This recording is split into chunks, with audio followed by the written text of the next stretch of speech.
and welcome to the Weekend Paper. I'm Daniel Jones. This is my video on ways that Ready at Dawn can improve the Order 1886 4 sequel.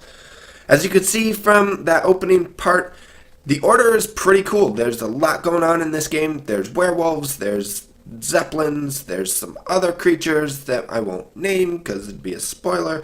There's a lot of cool stuff going on. I really wanted to like this game more than I did, but I did enjoy it. However, in order for me to get excited about a sequel, there's gonna have to be some changes. And we're gonna go through those right now, starting with marketing appropriately. The Order isn't just a third-person shooter. As far as gameplay goes, that's essentially all it has to offer, but the experience on a whole has as much in common with cinematic adventure games like Beyond Two Souls and The Walking Dead as it does with Gears of War and Uncharted. You wouldn't have known that by looking at the pre-release coverage. You would have thought it was strictly a third-person monster shooting romp through and through.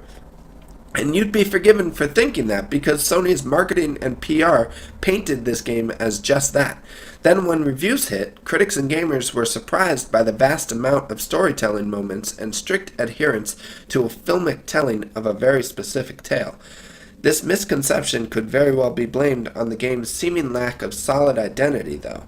Ready at Dawn needs to really think about what they want the Order to be known for and do just that, and do it really well.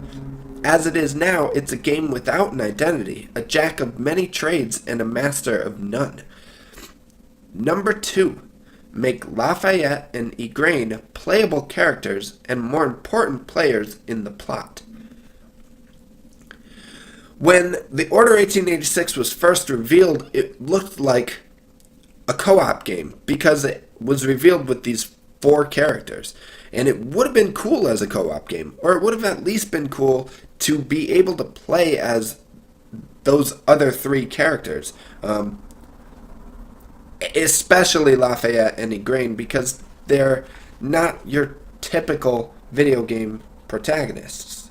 The main character, Galahad, is your typical video game hero. He's a gruff, noble introvert who always does the right thing, albeit while rocking possibly the best beard in gaming history.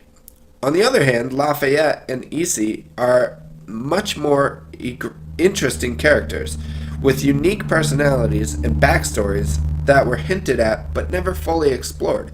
Lafayette especially is a charismatic, likable character that has a full, interesting character arc, which is definitely more than I can say for Galahad. Number 3. Rely less on QuickTime event prompts and just focus on the actual moment.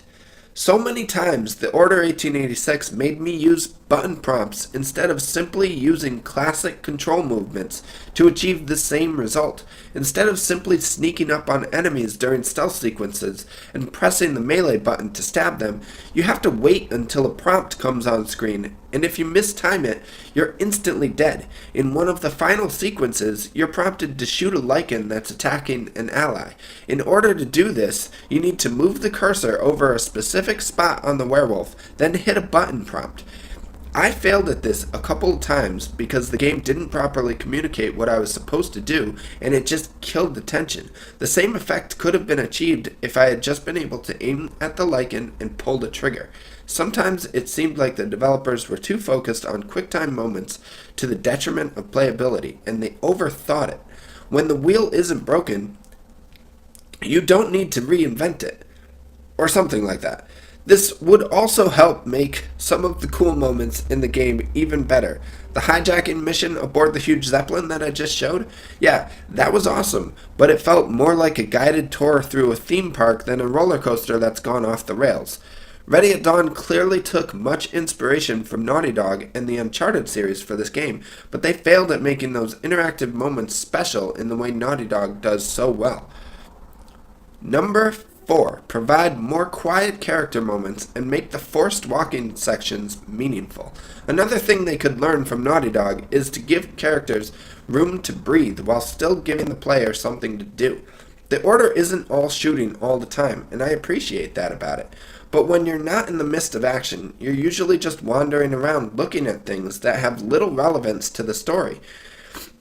or the world. And that's a shame because it's all so beautiful and the world really is intriguing. The Last of Us does this so well, and the Order really could have used these moments to give the story more context. Give the characters meaningful things to say to each other. Give the player little things to play with in the environment. Do this, and those forced walk-in sections won't be so maligned by critics and gamers alike, and the game will be adored next time. At least I would hope so. But as it is, I really did enjoy my time playing the Order 1886. I'm not so sure that it's worth $60. To be honest, I rented it from Redbox for $3, played it that same day, returned it the same day, so I only had to pay the $3, and I'm very happy with that. I would recommend going that route if you can. But if not, it is worth playing. Maybe it'll be on sale at some point later in the future. Maybe not. Who knows? But there are cool moments in the game, and this is one of them. This is a pretty cool moment, and this is actually one of the moments where QuickTime events were used well. So check this out. I'm out. My name's Daniel Jones. Check out weekendpaper.blogspot.com for more. Peace.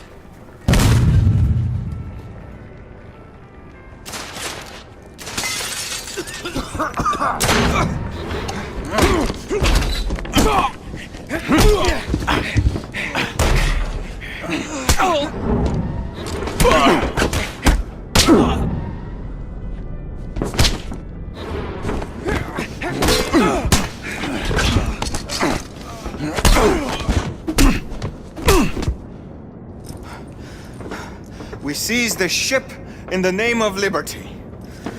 Percival, the cockpit is secured. Lafayette will remain at the helm. What is your status? Lord Hastings is in the vicinity of the ballroom, aft of your location. We will try to get eyes on him. Get here fast. Acknowledge. Shall apprise you once I have made reconnaissance. Remember, a steady hand at the tiller at all times. Leave it to me, monsieur.